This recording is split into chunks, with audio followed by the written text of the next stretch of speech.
Assalamualaikum warahmatullahi wabarakatuh. Innalhamdulillah nahmaduhu wa nasta'inuhu wa nastaghfiruh wa na'udzu billahi min syururi anfusina wa min sayyiati a'malina may yahdihillahu fala mudhillalah wa may yudlilhu fala hadiyalah. Asyhadu an la ilaha illallah wa asyhadu anna Muhammadan abduhu wa rasuluh.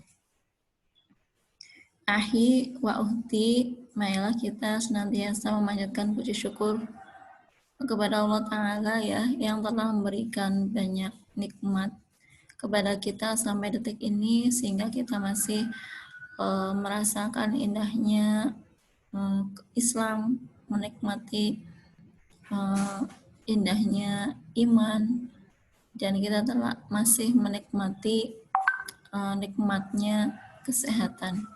Mari kita mensyukuri nikmat-nikmat Allah itu dengan beramal soleh.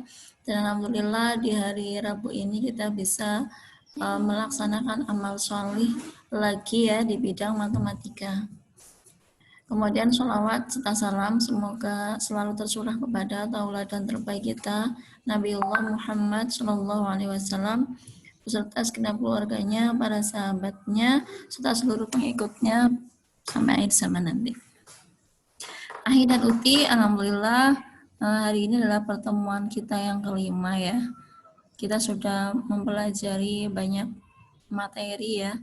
Dari awal kita telah belajar tentang perpangkatan ya. Terus bagaimana operasi hitungnya. Kemudian kita telah belajar pangkatan sebenarnya ya. Dan hari ini kita akan belajar tentang bentuk akar ya.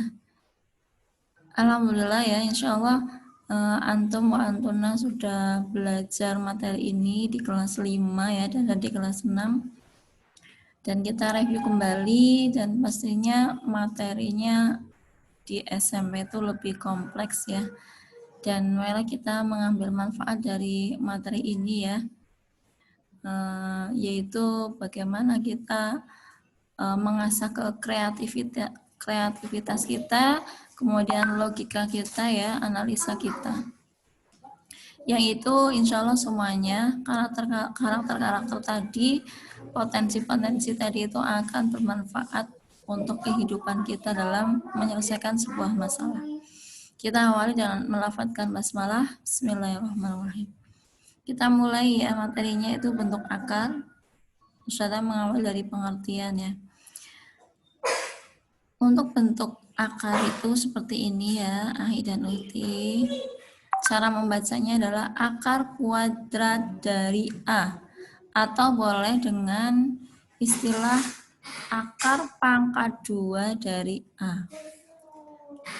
Akar pangkat 2 adalah akar yang paling kecil ya, jadi kadang kita tidak perlu menuliskan di sini ya, tidak usah menuliskan angka 2 ya, karena itu sudah yang paling kecil. Seperti halnya pangkat 1 kan sering ya tidak dituliskan di atas bilangan ya, karena 1 itu adalah yang terkecil ya, karena itu hasilnya itu adalah bilangan itu sendiri. Kemudian salah satu sifat dari bentuk akar ya, jika A tidak negatif, maka akar pangkat 2 dari A adalah bilangan tidak negatif, yang apabila akar kuadrat dari A itu dikuadratkan, maka hasilnya adalah A. Meskipun negatif 6 dikali negatif 6 itu adalah 36, tapi nilai dari akar pangkat 2 dari 36 itu tidak sama dengan negatif 6, berdasarkan sifat yang sudah kita pelajari di atas. Tetapi akar 36 itu kan bilangan positif, maka hasilnya selalu positif. Ustazah lanjutkan contohnya ya di sini, sesuatu yang berbeda. Kalau ada negatif 2 pangkat 5, artinya negatif 2 dikali negatif 2 dikali negatif 2 dikali negatif 2 dikali negatif 2. Kita masih ingat pembelajaran kita yang lalu, kalau bilangan pokoknya adalah negatif dan pangkatnya ganjil, maka hasilnya adalah negatif. Sehingga akar pangkat 5 dari negatif 32 adalah negatif 2. Ya. Jadi bilangan pokok dalam akar ini adalah negatif ya, bukan positif ya. Jadi hasilnya bisa negatif kalau pangkatnya adalah ganjil. Seperti itu. Oke, kalau 3 dikali 3 dikali 3 dikali 3 hasilnya 81, sehingga akar pangkat 4 dari 81 adalah 3. Karena ini adalah 4 kali ya. Perkalian berulang 4 kali dengan bilangan pokok yang sama, maka bisa kita tuliskan akar pangkat 4 dari 81 adalah 3. Sampai sini bisa dipahami ya insya Allah, karena ini adalah materi ulangan dari SD. Tapi kalau negatif 3 dikali negatif 3 dikali negatif 3 dikali negatif 3 sama dengan 81, ini kan 4 ya, 4 kali ya, berarti pangkat 4. Negatif 3 pangkat 4 sama dengan 81. Kalau pangkatnya genap, bilangan pokoknya ganjil, maka hasilnya adalah positif. Jadi kalau akar pangkat 4 dari 81 itu hasilnya berapa? 3 atau negatif 3? Hasilnya selalu positif karena bilangan pokok dalam akar ini itu kan positif, maka hasilnya adalah 3 ya, bukan negatif 3. Karena di sini pangkatnya genap, terus bilangan pokoknya juga positif. Seperti itu ya, insya Allah nanti lama-lama bisa kita lebih paham ya dengan beberapa contoh yang akan kita pelajari.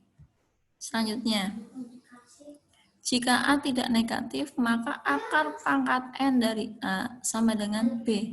Jika dan hanya jika B pangkat N sama dengan A dan B tidak negatif. Selanjutnya, jika A itu negatif dan N-nya ganjil seperti yang tadi contoh, maka akar pangkat N dari A adalah B jika dan hanya jika B pangkat N sama dengan A. Ini hanya sebuah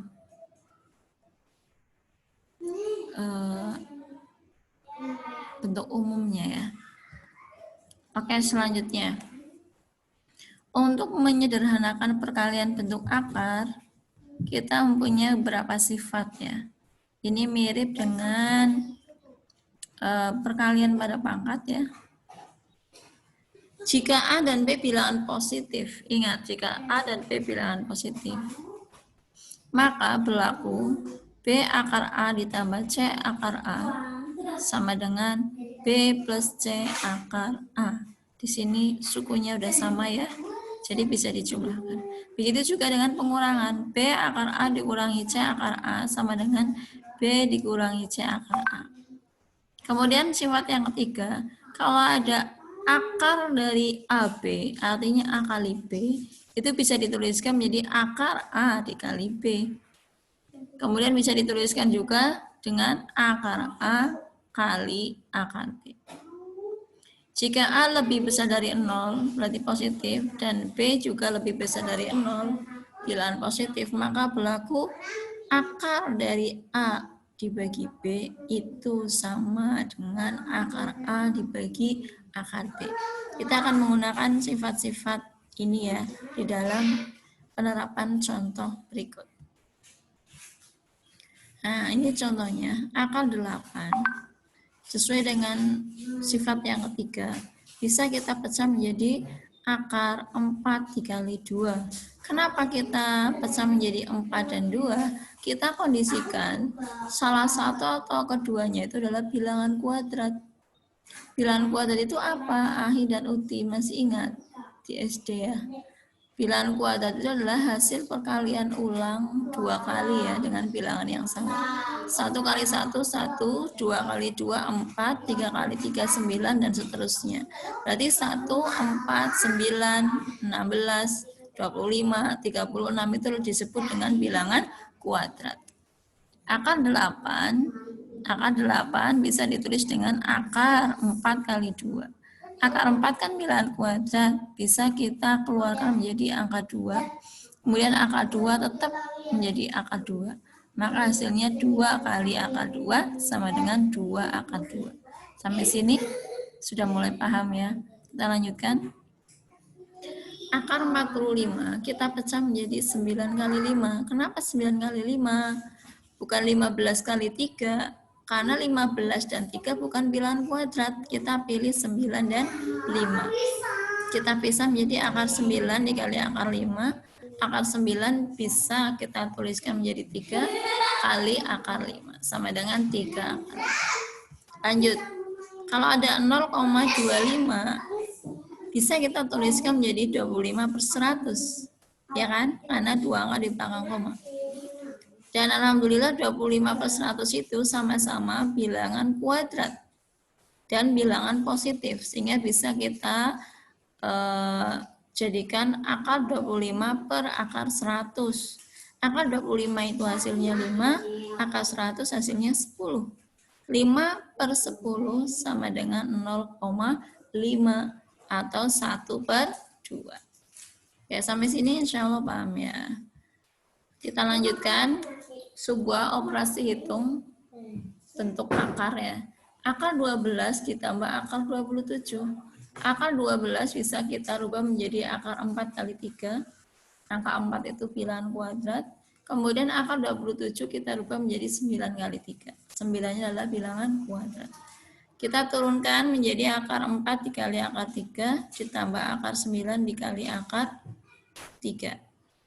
Akar 4 berubah jadi 2, akar 3 tetap, kemudian ditambah akar 9 jadi 3, akar 3 tetap. Menjadi 2 akar 3 ditambah 3 akar 3. Akar 3-nya ini sudah sama ya, berarti sukunya sama. Di operasi hitung dengan penjumlahan boleh kita gabung bilangan bulatnya menjadi 2 ditambah 3 akar 3 menjadi 5 akar 3. Satu contoh lagi. Kalau ada akar 8 ditambah akar 18 dikurangi akar 32, maka kita bisa pecah menjadi 4 kali 2, 18 menjadi 9 kali 2, 32 itu menjadi 16 kali 2. Akar 4 keluar menjadi akar 4 dikali akar 2, yang ini menjadi akar 9 dikali akar 2 dikurangi akar 16 dikali akar 2. Akar 4 menjadi 2, akar 2, akar 9 menjadi 3, akar 16 jadi 4. Maka kita berubah menjadi 2 akar 2 ditambah 3 akar 2 dikurangi 4 akar 2. Bilangan bulatnya bisa kita gabung karena sukunya sudah sama, semuanya dalam bentuk akar 2. Jadi 2 ditambah 3 dikurangi 4 akar 2 sama dengan 2 ditambah 3, 5, 5 dikurangi 4, 1. 1 tidak usah kita tulis, berarti hasilnya adalah akar 2. Sampai sini bisa dipahami insya Allah ya. Nanti kita akan melanjutkan beberapa pembahasan tentang ini dan materi-materi sebelumnya untuk menghadapi ulangan harian di pertemuan yang akan datang. Fahim tuh? Ya, insya Allah kalian bisa memahami. Syukron wa jazakumullah khairan kasiran untuk yang memperhatikan, dan mudah-mudahan video ini bermanfaat untuk kita semuanya untuk memahami materi ini. Ustazah tutup dengan doa kafaratul majlis. Subhanakallahumma bihamdika asyhadu an la ilaha illa anta astaghfiruka wa atubu ilaik. Assalamualaikum warahmatullahi wabarakatuh.